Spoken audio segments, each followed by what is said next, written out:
नमस्ते दोस्तों, स्वागत है आपका मेरे चैनल स्टोरीलैंड में।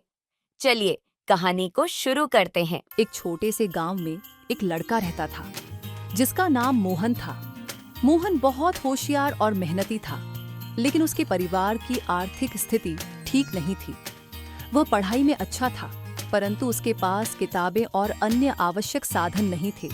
एक दिन जब वह स्कूल से लौट रहा था तो उसे रास्ते में एक बूढ़ा व्यक्ति मिला। वह व्यक्ति अजीब सा दिख रहा था और उसके हाथ में एक चमकता हुआ पेन था। बूढ़े व्यक्ति ने मोहन को रोका और कहा, बेटा, यह पेन तुम्हारे लिए है।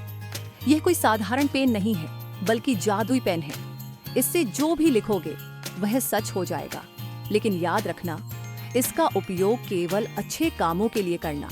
मोहन ने पेन लिया और धन्यवाद कहा। वह बहुत उत्साहित था, लेकिन साथ ही बूढ़े व्यक्ति की बातों को ध्यान में रखते हुए उसने तय किया कि वह पेन का उपयोग केवल जरूरत के अनुसार ही करेगा। पहले दिन मोहन ने उस पेन से अपनी पढ़ाई के लिए नई किताबें और स्कूल की सामग्री लिखी। अगले ही पल उसके पास सारी चीजें आ गईं। उसने खुशी खुशी पढ़ाई शुरू की। धीरे धीरे मोहन ने पेन की मदद से गांव के लोगों की मदद करनी शुरू की।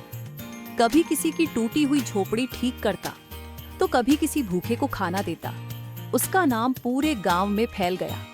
लेकिन गांव के मुखिया के बेटे को यह सब अच्छा नहीं लगा।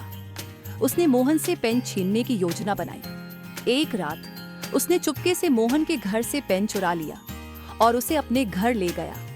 अगले दिन मुखिया का बेटा पेन से धन दौलत लिखने लगा, लेकिन उसने बूढ़े व्यक्ति की चेतावनी को नजरअंदाज कर दिया। जैसे ही उसने स्वार्थी इच्छाएं लिखनी शुरू की, पेन ने काम करना बंद कर दिया और वह गायब हो गया। मोहन को यह बात पता चली तो उसने सोचा कि जादुई पेन का इस्तेमाल करते हुए लोगों की भलाई करना ही सही था। बूढ़े व्यक्ति की दी हुई सीख को याद रखते हुए उसने मेहनत और लगन से पढ़ाई पूरी की और बड़ा आदमी बन गया।